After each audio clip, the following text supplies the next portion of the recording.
हमारा ज्योग्राफी का next question है। पश्चिमी हिमालय में उच्च पर्वतीय वनस्पति 3000 मीटर की ऊंचाई तक ही उपलब्ध होती है, जबकि पूर्वी हिमालय में 4000 मीटर की ऊंचाई तक उपलब्ध होती है। कहने का मतलब क्या है, जो हिमालय का पश्चिमी भाग है उस क्षेत्र में मात्र 3000 मीटर की ऊंचाई तक वनस्पति उपलब्ध होती है और पूर्वी हिमालय में 4000 मीटर की ऊंचाई तक उपलब्ध होती है। एक ही पर्वत श्रृंखला में इस विविधता का क्या कारण है? पूर्वी हिमालय का पश्चिमी हिमालय से अधिक ऊंचा होना, पूर्वी हिमालय का भूमध्य रेखा के निकट और समुद्र तट से पश्चिमी हिमालय की अपेक्षा अधिक निकट होना, पूर्वी हिमालय में पश्चिमी हिमालय की अपेक्षा अधिक मानसूनी वर्षा होना, पूर्वी हिमालय की चट्टानों का पश्चिमी हिमालय की चट्टानों से अधिक उर्वर होना। देखो, जो पूर्वी हिमालय में अधिक ऊंचाई तक वनस्पति, इसका कारण वर्षा ही है, क्योंकि पूर्वी हिमालय में अपेक्षाकृत अधिक वर्षा होती है। तो इसका राइट आंसर है सी। भारत के तटीय क्षेत्र के भाग क्या दर्शाते हैं? समुद्री तटीय प्रदूषण क्षेत्र, लवण गहनता समदाब रेखाएं, वे क्षेत्र जिन पर प्रभुसत्ता का विस्तार हो, अंतर्जलीय ऊंचावच क्षेत्र। तो इसका राइट आंसर है डी, अंतर्जलीय ऊंचावच क्षेत्र।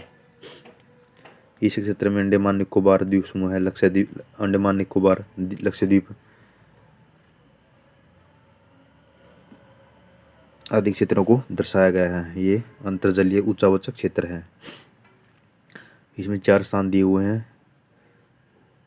4 स्थानों में 3 स्थानों में थर्मल पावर स्टेशन स्थापित है। जिस स्थान पर कोई थर्मल पावर स्टेशन नहीं है वह कौन सा है? देखो, 1 2 3 4 4 स्थान दिए हैं। जो एक है, ये है गुजरात में उकाई क्षेत्र, यहाँ पर थर्मल पावर क्षेत्र है।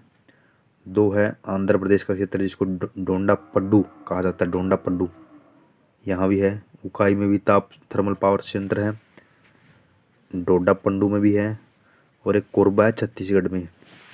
ये जो 3 दिया हुआ, ये कोरबा छत्तीसगढ़ में, जो लेकिन 4 क्षेत्र ये यूपी में पड़ता है। यहाँ पर ओबरा क्षेत्र, यहाँ पर कोई थर्मल पावर स्टेशन नहीं है।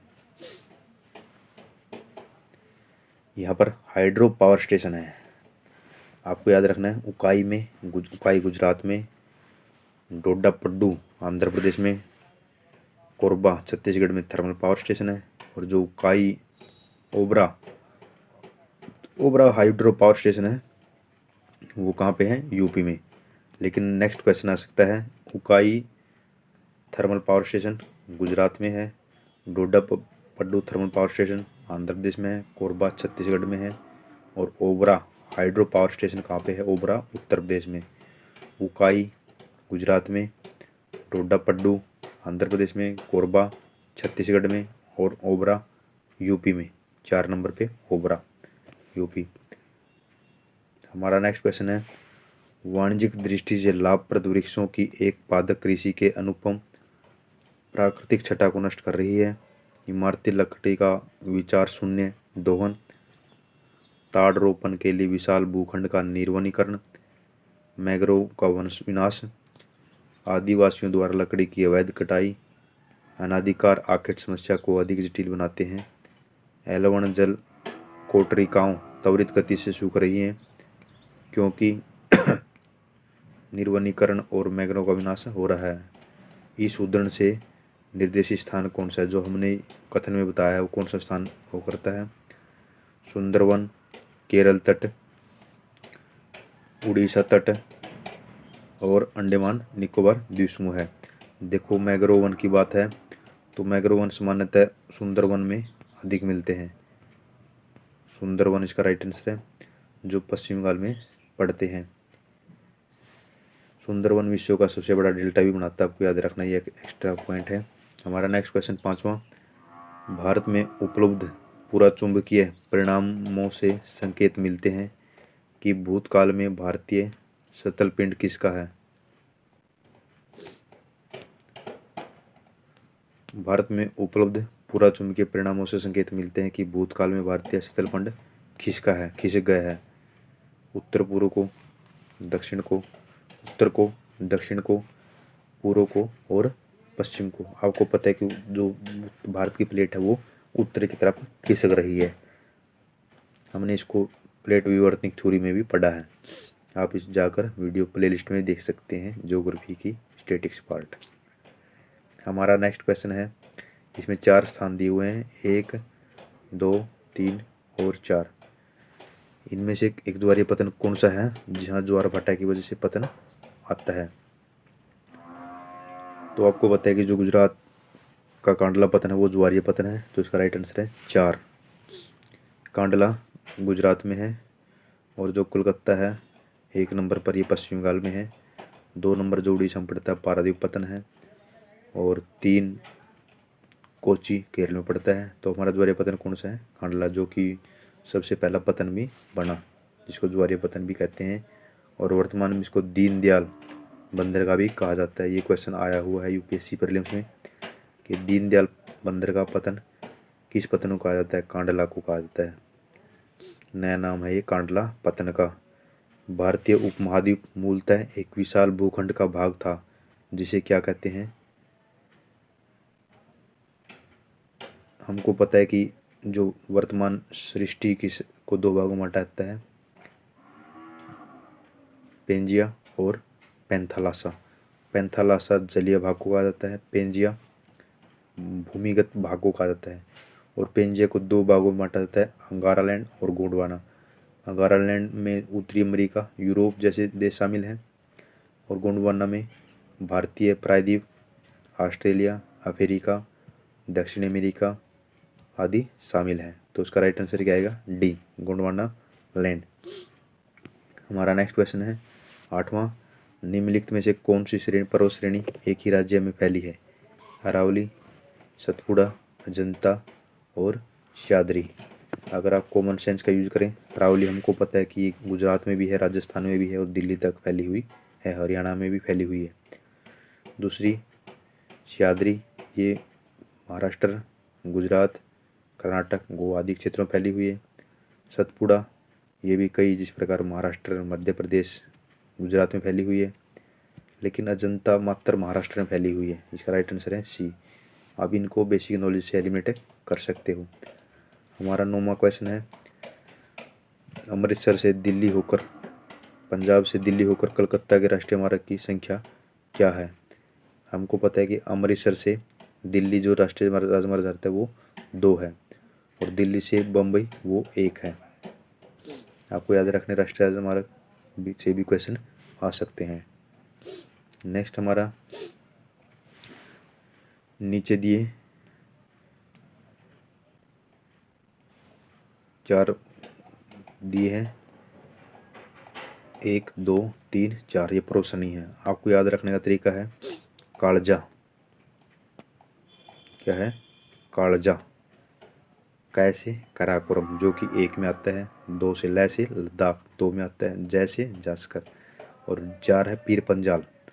क्या है? 4 पीर पंजाल। इसका राइट आंसर क्या होगा? आप देख सकते हैं, कराकोरम, लद्दाख, कालजा, जास्कर, पीर पंजाल। तो इसका बी ऑप्शन सही होगा। नेक्स्ट हमारा, भारतीय उपमहाद्वीप पर ग्रीष्म ऋतु में उच्च दाब और निम्न दाब हिंद महासागर में से वायु का आकर्षण करते हैं, जिसके कारण प्रभावित होती है।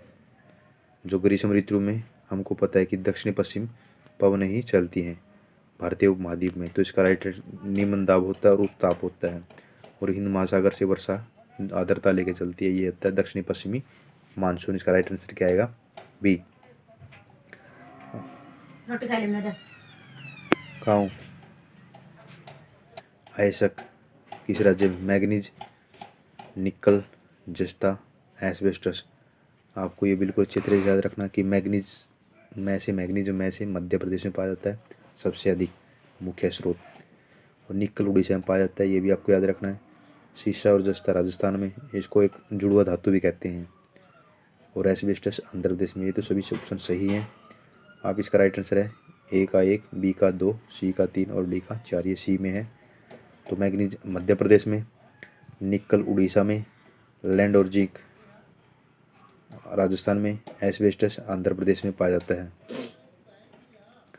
सन 1991 की जनगणना के अनुसार निम्नलिखित में से किस राज्य में शेष 3 राज्यों की तुलना में जनसंख्या घनत्व निम्नतर है? सिक्किम, नागालैंड, मेघालय, मणिपुर। जून 1991 इसको आप छोड़ सकते हैं क्योंकि इसके बाद तो 2011 की जनगणना भी आ चुकी है। नेक्स्ट हमारा, निम्नलिखित में कौन सा युग्म सही है? इडुक्की ताप विद्युत केंद्र, इडुक्की ताप विद्युत केंद्र है, सबरीगिरी जल विद्युत परियोजना है, घाटप्रभा सिंचाई परियोजना है, रामगंगा बहुउद्देशीय परियोजना है। तो इडुक्की क्या है? ताप विद्युत केंद्र है जो कि केरल में स्थित है। आपको याद रखना है कि इडुक्की ताप विद्युत केंद्र कहाँ पर है? केरल में है। जो सबरीगिरी है ये जल विद्युत परियोजना है, ये भी केरल में है। घाटप्रभा सिंचाई परियोजना है, ये कर्नाटक में है। रामगंगा बहुउद्देशीय परियोजना है और ये उत्तराखंड में है। इसका मतलब सभी ऑप्शन सही है। इसका राइट आंसर क्या आएगा? सॉरी, जो इडुक्की है ताप विद्युत केंद्र नहीं है बल्कि ये जल विद्युत परियोजना है केरल में। लेकिन अब की बार आपको क्या याद रखना है कि इडुक्की कहाँ पर है? इडुक्की जल विद्युत परियोजना केरल में। सबरीमाला जल विद्युत परियोजना सबरीगिरी जल विद्युत परियोजना कहाँ पर है? ये भी केरल में है। इडुक्की और सबरीगिरी दोनों जल विद्युत परियोजना है और कहाँ पर है?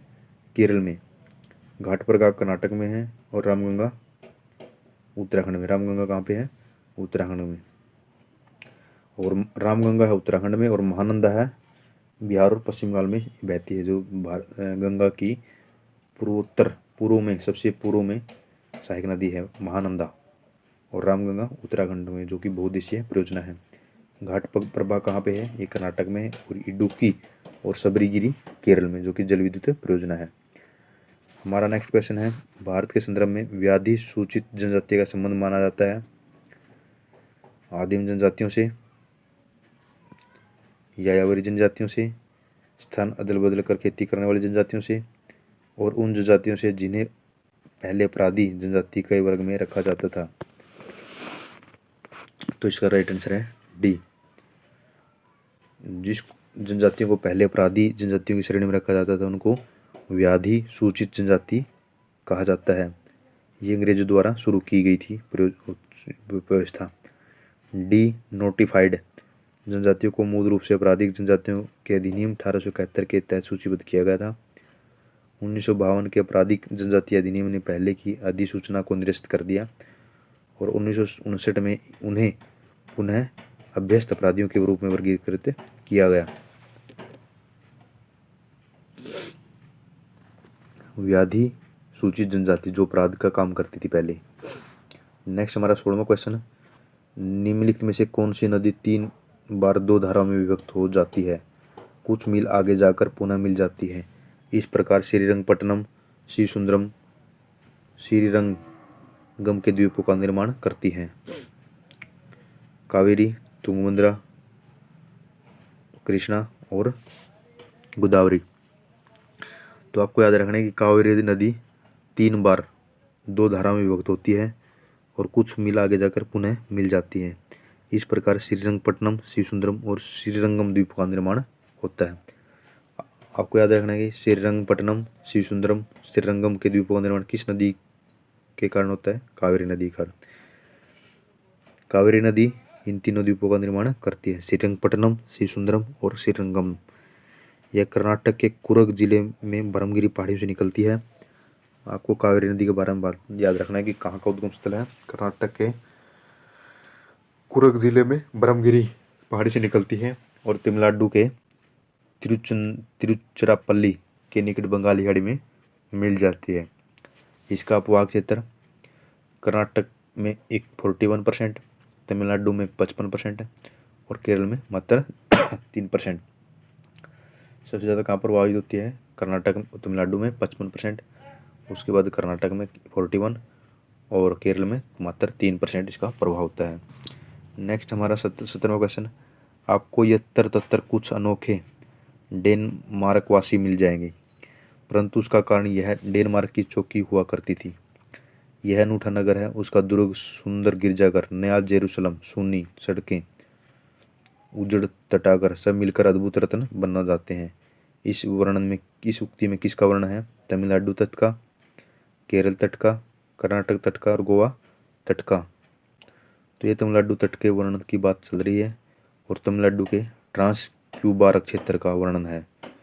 और 1620 में डेनिश लोगों ने अपने आवास स्थापित किए थे। डेनमार्क से संबंधित कौन सा तट है? तमिलनाडु तट। यहाँ पर सुंदर गिरजाघर हैं और नया जेरूसलम भी कहते हैं इसको। लेकिन क्वेश्चन आ सकता है ट्रांस क्यूबार क्षेत्र कहाँ पर स्थित है? ट्रांस क्यूबार क्षेत्र तमिलनाडु में स्थित है, न कि केरल में, न कि आंध्र प्रदेश में। ट्रांस क्यूबार क्षेत्र कहाँ पर है? भारत के तमिलनाडु में स्थित है। किशनगंगा 4 नदियाँ दी हैं उन्होंने, किशनगंगा, गंगा, वेनगंगा, पेनगंगा। इन नदियों का उत्तर से दक्षिण दिशा के क्रम में आपको बताना है। तो इसका राइट आंसर है किशनगंगा सबसे उत्तर में है, उसके बाद गंगा आती है, फिर वेनगंगा आती है और फिर पेनगंगा आती है। आपको क्या याद रखना है?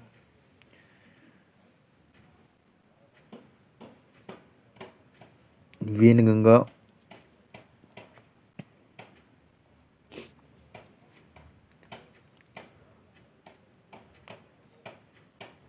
मध्य जम्मू और कश्मीर में किशनगंगा को नीलम नदी कहा जाता है। इसका मतलब किशनगंगा कहाँ पे है? ये जम्मू कश्मीर में पड़ती है। गंगा नदी गंगोत्री ग्लेशियर से निकल कर उत्तर प्रदेश, बिहार, पश्चिम बंगाल में बहती है। पेनगंगा कहाँ पे है? ये गोदावरी की सहायक नदी है पेनगंगा और महाराष्ट्र में मिलती है। और वेनगंगा मध्य प्रदेश की सतपुड़ा पर्वत श्रेणी के दक्षिण ढाल से निकलती है। यह क्षेत्र सिवनी जिले के मुंडूरा गांव से 112 किलोमीटर दूर है। और पेनगंगा भी महाराष्ट्र की नदी है। पेनगंगा महाराष्ट्र की नदी है। तो इसका राइट आंसर क्या आएगा? ए, किशनगंगा जम्मू कश्मीर में, गंगा उत्तर प्रदेश में, वेनगंगा और पेनगंगा। पेनगंगा महाराष्ट्र में और वेनगंगा कहाँ पे है? वेन और पेन दोनों गोदावरी की नदी हैं। वेनगंगा मध्य प्रदेश में निकल बहती है और पेनगंगा महाराष्ट्र में। आपको याद रखना वेन और पेन किसकी सहायक नदियाँ हैं? गोदावरी नदी की सहायक नदियाँ हैं। वेन नॉर्थ में पड़ती है और पेन साउथ में पड़ती है एक दूसरे की तुलना में। नेक्स्ट क्वेश्चन है 19वां। कलकत्ते की अपेक्षा मद्रास अधिक गर्म है। हिमालय में हिमपात होता है। पश्चिम बंगाल से पंजाब की ओर आते आते वर्षा कम हो जाती है। और सतलुज गंगा मैदान में शीतकाल में कुछ वर्षा होती है। बिल्कुल आसान क्वेश्चन है, कॉमन सेंस से आप लगा सकते हैं। देखो, सतलुज मैदान में शीतकाल में कुछ वर्षा होती है। ये पश्चिमी दाब के कारण होती है। डी का हमारा सब डी का 3 आएगा, जो पश्चिमी दाब के कारण शीतकाल में वर्षा होती है सतलुज गंगा मैदान में। दूसरी बात, पश्चिम बंगाल से आते पंजाब की ओर आते आते वर्षा कम हो जाती है। इसका कारण है समुद्र से दूरी बढ़ती जाती है। तो सी का 4 आएगा। हिमालय में हिमपात होता है, ये तुंगता के कारण होता है, क्योंकि ऊंचाई बढ़ने पर हिमपात होने लगता है, तापमान कम होता है। तुंगता का अर्थ है ऊंचाई। कलकत्ता की अपेक्षा मद्रास अधिक गर्म है, ये अक्षांश के कारण है। तो इसका राइट आंसर आप इसको मिला सकते हैं। हमारा नेक्स्ट क्वेश्चन है, सही सुमेलित करना है। दक्कन ट्रैप, पश्चिमी घाट, अरावली पर्वत और नर्मदा तापी जलोढ़ निक्षेप, यह द्वारा आ सकता है। आने के चांस इंपॉर्टेंट क्वेश्चन है, क्योंकि हमको पता है कि ज्योग्राफी स्टैटिक्स होती है। कुछ क्वेश्चन को छोड़कर जो वर्तमान में समकालीन न्यूज़ में रहते हैं उनको छोड़कर बाकी रिपीट होने के बहुत ज़्यादा चांस हैं। दक्कन ट्रैप, पश्चिमी घाट, अरावली पर्वत, नर्मदा तापी जलोढ़ निक्षेप। उत्तन नूतन जैव, पूर्व कैम्ब्रियन, क्रिस्टेशियस, आदि नूतन, कैम्ब्रियन और अंत्यतः न्यूटन। आपको याद रखना है कि जो दक्कन ट्रैप है वो क्रिटेशियस काल का है। क्रिटेशियस, आदि नूतन, ए का 4 आएगा। जो पश्चिमी घाट है वो उत्तर नूतन जैव से संबंधित है। और अरावली पर्वत है वो पूर्व कैम्ब्रियन में, जो सबसे प्राचीन। आपको ऐसे याद रख सकते हैं कि जो अरावली पर्वत है वो सबसे पुराना विश्व में सबसे पुराना पर्वत है। तो इसको हम पूर्व कैम्ब्रियन से भी जोड़ सकते हैं। सी का 2 सिर्फ 2 ऑप्शन में है, बी और डी। हमारे दो ऑप्शन तो हम एलिमिनेट कर सकते हैं। दूसरी बात, नर्मदा तापी जलोढ़, ये अत्यंत नूतन काल में है। ये जलोढ़ निक्षेप अत्यंत नूतन काल में है। तो इसका राइट आंसर डी का आएगा 5। डी का 5 भी इसमें है, दोनों में है।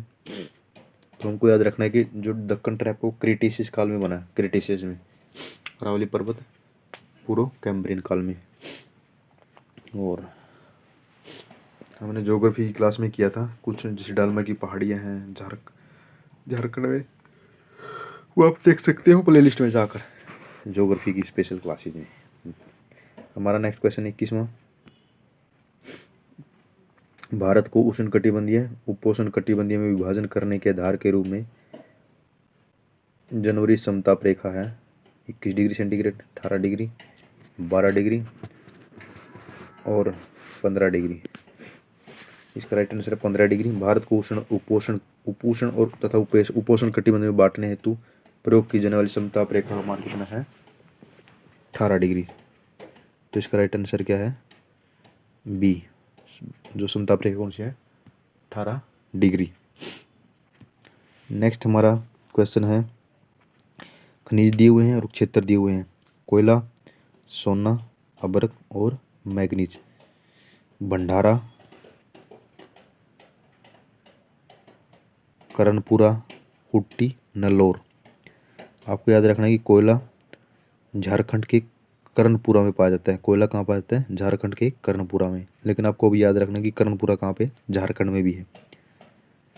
और जो सोना है वो कर्नाटक में पाया जाता है। कर्नाटक में कौन सी खान है? हट्टी खान, हुट्टी। आप इससे एलिमेंट भी कर सकते थे कि हुट्टी कर्नाटक में और सोने की खान है। तो बी का 3 देखिए कितने में आता है? 2 में आता है। दो ही एलिमेंट होते हैं हर क्वेश्चन लगभग। कर्णपुरा झारखंड में है जहाँ कोयला पाया जाता है। स्वर्ण हुट्टी कर्नाटक में पाए जाते हैं। अभ्रक आंध्र प्रदेश के नल्लोर की खान में। आपको याद रखना है नल्लोर की खान कहाँ है? आंध्र प्रदेश में, और यहाँ अभ्रक पाया जाता है। और मैग्नीज हमने पढ़ा था कि मध्य प्रदेश में सबसे ज़्यादा, लेकिन महाराष्ट्र में पाया जाता है। भंडारा की खान कहाँ पे है? महाराष्ट्र में। और यहाँ मैग्नीज पाया जाता है महाराष्ट्र में, मध्य प्रदेश और महाराष्ट्र में। तो आपको याद रख सकते हैं, कोयला पाया जाता है कर्णपुरा झारखंड की खान है। स्वर्ण पाया जाता है कर्नाटक की हुट्टी खान में। अभ्रक पाया जाता है आंध्र प्रदेश के नल्लोर में। मैग्नीज पाया जाता है महाराष्ट्र के भंडारा में। अलमाटी बांध किस नदी पर स्थित है? गोदावरी, कावेरी, कृष्णा, महानदी। इसका राइट आंसर अलमाटी बांध कृष्णा नदी पर स्थित है। यह एक बहुउद्देशीय परियोजना है। नीचे दिए गए क्षेत्र में 4 क्षेत्र दिए हुए हैं, A, B, C, D। ये उत्तर प्रदेश का क्षेत्र है। ए में कौन सी है, बी में कौन सी है, सी में कौन सी है, डी में कौन सी है? आपको याद रखना, जो उत्तर प्रदेश का जो पश्चिमी भाग है उसमें ब्रज भाषा बोली जाती है। बी क्षेत्र में अवधी, सी में भोजपुरी जो बिहार के साथ साथ, और डी में मैथिली जो बिल्कुल बिहार के नज़दीक है, मैथिली। आप कैसे याद रख सकते हैं? उत्तर प्रदेश के पश्चिम में ब्रजभाषा और पूर्व में मैथिली जो बिहार से रिलेटेड है। ब्रज और मैथिली, आप इसे देखें तो हमारा सी ऑप्शन ही सही होता है। हमारा नेक्स्ट क्वेश्चन है, फरक्का की नहर की जल क्षमता क्या है? 75,000 क्यूसेक, 70,000, 40,000 और 35,000। तो इसका राइट आंसर है 40,000। जो फरक्का नहर की क्षमता है 40,000 क्यूसेक, 40,000 क्यूसेक। नेक्स्ट है, निम्नलिखित युग्मों में से कौन सा सही सम्मिलित है? टीक जम्मू कश्मीर में पाया जाता है। देवदार मध्य प्रदेश में। चंदन केरल में। सुंदरी पश्चिमी बंगाल में। आपको याद रखना है, जो सुंदरी है वो पश्चिम बंगाल में पाया जाता है। सुंदरी, ये सुंदरी वृक्षों की वजह से ही सुंदरवन का नाम पड़ा था, और ये पश्चिम बंगाल में है। ये विश्व का सबसे बड़ा आर्द्र क्षेत्र है। हमारा नेक्स्ट क्वेश्चन है, इसमें 4 क्षेत्र दिए हुए हैं। मानचित्र है A, B, C और D। मानचित्र ABCD में किस स्थान क्रम से कौन कौन से हैं? अगर आप ए देखें, ये नर्मदा तापी के बीच की जो रिफ्ट घाटी है उसको क्षेत्र, रिफ्ट घाटी क्षेत्र है। अगर आप बी देखें, बी यहाँ पर जो छत्तीसगढ़ का मैदान है ये महानदी का क्षेत्र है। अगर सी देखें, ये झारखंड का छोटा नागपुर का पठार है। अगर डी देखें, ये पश्चिमी घाट के पूर्वी भाग है। आप याद वैसे भी देख सकते हैं। ए बी ऑप्शन में ए की जगह छत्तीसगढ़ मैदान है, बिल्कुल गलत है। ए और डी तो वैसे एलिमेंट हो जाते हैं। आप बिल्कुल आसान क्वेश्चन है, तो ज़्यादा कुछ टिपिकल भी नहीं। अपडेट जनगणना के आंकड़ों के अनुसार भारत में लिंग अनुपात कम हो रहा है, स्थायी है, बढ़ रहा है और बढ़ता रहता है। तो इसका राइट आंसर क्या है? डी, क्योंकि कभी बढ़ जाता है भारत का लिंग अनुपात और किसी वर्ष घट जाता है। नेक्स्ट क्वेश्चन है, ये स्थिति घटता बढ़ता ये वर्तमान में भी यही है 2011 की जनगणना के अनुसार। अगर ये क्वेश्चन आज पूछते हैं तब भी इसका आंसर यही होगा। अंडमान निकोबार द्वीप समूह की आदिवासी जनसंख्या ऑस्ट्रेलिया जाति की है, काकसेड की है, मैंगलोड की है, निग्रेटो की है। हमने पहले ही पढ़ा है। जो काकसेड है उत्तर भारत में पाई जाती है, मैंगलोड पूर्वोत्तर भारत में और अंडमान में निग्रोसम जाति है। इसका राइट आंसर क्या होगा? डी।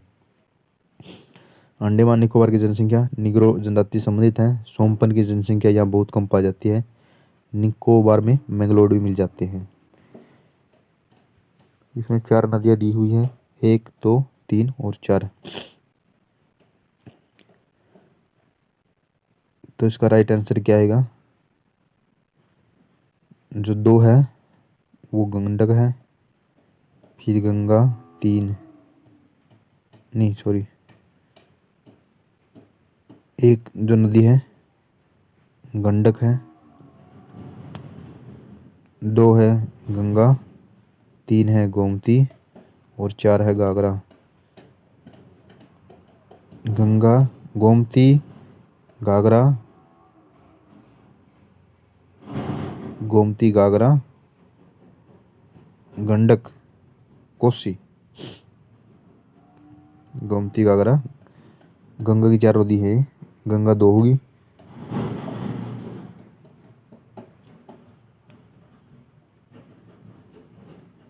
गंगा 2 हो गया तो गंडक, गोमती, घाघरा, गंडक, गोमती, घाघरा, गंडक, गोमती। ठीक है, बिल्कुल दिमाग को खिलाने वाला क्वेश्चन है ये। इसको आप कैसे टैकल कर सकते हैं? सबसे पहले गंगा, लेकिन गंगा एक नहीं, ये 2 है, तो 2 में गंगा इसमें है। फिर गंडक, घाघरा, गंडक, गोमती, घाघरा। नेक्स्ट क्वेश्चन हमारा, पूर्व की ओर बहने वाली भारत की निम्नलिखित नदियों में से किस एक में निम्न के कारण विभ्रंश घाटी है? पूर्व की ओर बहने वाली भारत की निम्नलिखित नदियों में से किस एक में विभ्रंश घाटी है? दामोदर, महानदी, सोन और यमुना। पूर्व की ओर बहने वाली किस नदी में से? हमको पता है कि जो दामोदर नदी है वो विभ्रंश घाटी का निर्माण करती है, जिस दामोदर नदी पूर्व की ओर बहती है। इसमें 4 क्षेत्र दिए हुए हैं, 1, 2, 3 और 4। इसको आप छोड़ सकते हो 1997 में।